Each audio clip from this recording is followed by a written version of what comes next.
ധാരാളം കേൾക്കുന്ന പരിപാടി ഉണ്ടായിരുന്നു. പിന്നെ ചെറുപ്പം തൊട്ടേ നമ്മളെ കഴിയുന്നത് പോലെയൊക്കെ പാരഡി എഴുതുകയും കൂട്ടുകാർ അങ്ങോട്ടും ഇങ്ങോട്ടും ഷെയർ ചെയ്യുകയും ഒക്കെ ചെയ്യുന്ന പരിപാടി ഉണ്ടായിരുന്നു.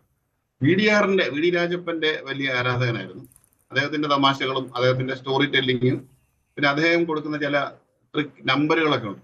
ചില തിയേറ്ററായിട്ട് ബന്ധപ്പെട്ടുള്ള നമ്പർ, ഇടയ്ക്കൊരു കരച്ചിലും ചിരിയും ഒക്കെ വന്നിട്ടുള്ള എന്താണ് ഒരു കാൽപ്പനികമായിട്ടുള്ള ഒരു സംഗതി ഉണ്ട് അദ്ദേഹത്തിന്റെ പാട്ടുകളിൽ. തന്നെയല്ല അദ്ദേഹത്തിന്റെ ഒരു മൈക്രോ ലെവലിലുള്ള ഒരു നിരീക്ഷണമുണ്ട്. ഈ മൃഗങ്ങളെയൊക്കെ നിരീക്ഷിക്കുക, എലികളെ നിരീക്ഷിക്കുക. അപ്പൊ അതുകൊണ്ട് തന്നെ ഞാൻ മൃഗങ്ങളെ വെച്ചിട്ട് ഞാനൊരു 4-5 എണ്ണം എഴുതിയിട്ടുണ്ട്. അവളെ കുറിച്ച് പാട്ടുണ്ട് ഞാൻ ചെയ്തിട്ടുണ്ട്. പിന്നെ അരിക്കൊമ്പന്റെ പാട്ടുകൾ, ആനയുടെ വികാരത്തെ വെച്ചിട്ട് അരിക്കൊമ്പന്റെ പാട്ടുകൾ ഉണ്ടാക്കിയിട്ടുണ്ട്. പിന്നെ പശുവിനെ കുറിച്ച് പാട്ടുണ്ട്, കടുവയെ കുറിച്ച് പാട്ടുണ്ട്.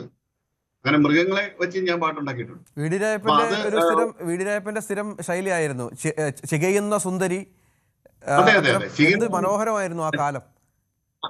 ചികയുന്ന സുന്ദരി ഞാൻ ലൈവ് കണ്ടിട്ടുണ്ട് കുട്ടിക്കാലം. അതെ അതെ, ചികയുന്ന സുന്ദരി. പിന്നെ വേറെ എനിക്ക് പെട്ടെന്ന് അങ്ങോട്ട് ചികയുന്ന സുന്ദരിയിലെ 1-2 നല്ല രസമുള്ള പാട്ടുകൾ ഉണ്ടായിരുന്നു. കുത്തിപ്പിറക്കുന്ന എന്തോ ഒരു നെന്മണി കണ്ടാൽ എന്റെ അമ്മച്ചി എങ്ങനെ ഞാൻ തേച്ചു പോരും. അതെ അതെ, എന്റെ പൊന്നമ്മച്ചി. അതെ അതെ, അതാണ് അതിന്റെ കഥ ഷേക്സ്പിയറിന്റെ കഥയാണ്. അത് ബസ്സുകൾ തമ്മിലുള്ള പ്രണയം. അയ്യോ, അത് നല്ല രസമുള്ള സംഭവം. അതിന്റെ പേര് അവളുടെ പാർട്സുകൾ. അവളുടെ പാർട്സുകൾ. പിന്നെ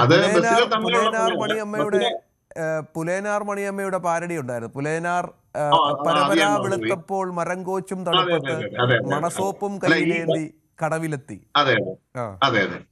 അതുപോലെ ഇതിനകത്ത് മഞ്ഞൾ പ്രസാദവും ബോണറ്റിൽ തേച്ച് മഞ്ഞും കൊണ്ട് എങ്ങോട്ടാ പെണ്ണെ, മഞ്ഞൾ പ്രസാദവും ബോണറ്റിൽ തേച്ച് മഞ്ഞും കൊണ്ട് എങ്ങോട്ടാ പെണ്ണെ, ഇന്നെന്റെ ടെസ്റ്റിംഗ് സ്റ്റാൻഡിൽ വരത്തില്ല, മറ്റന്നാൾ കാലത്ത് കാണാം. അങ്ങനെ കാലമായിരുന്നു ഫാരഡയുടെ വലിയ സുവർണ്ണ കാലമായിരുന്നു അദ്ദേഹത്തിന്റെ. എനിക്ക് അദ്ദേഹത്തിന്റെ മരണത്തിന് ശേഷം ആ ഒരു വിഭാഗമേ അങ്ങ് ചില മിമിക്രിക്കാരുടെ മാത്രം ഒരു കുത്തകയായി മാറി. അതിന്റെ സംഭവം എന്ന് വെച്ചാൽ സ്റ്റോറി ഉണ്ടായിരുന്നു, ഒരു സ്റ്റോറി ലൈൻ ഉണ്ട് VDRന്റെ പാട്ടുകൾക്ക്. അതൊരു സ്റ്റോറി ലൈൻ ഇല്ലാതെ നമ്മൾ വെറുതെ തമാശയ്ക്ക്, അതായത് ജസ്റ്റ് ഫോർ ഫൺ ആയിട്ടും ചെയ്യാൻ പറ്റും. പക്ഷെ സ്റ്റോറി ആയിട്ട് ചെയ്ത് വരുമ്പോൾ അതിനൊരു കുറച്ചുകൂടെ ഒരു വെയിറ്റേജ് ഉണ്ട്. അതുകൊണ്ടാണ് ആ പാട്ടുകളൊന്നും നമ്മൾ മറന്നു പോകാത്തതുകൊണ്ട്.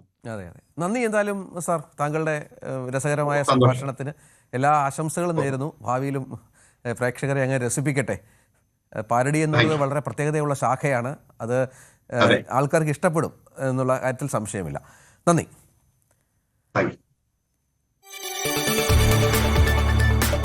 കൂടുതൽ വാർത്തകൾക്ക് News 18 Keralam YouTube channel subscribe ചെയ്യുക.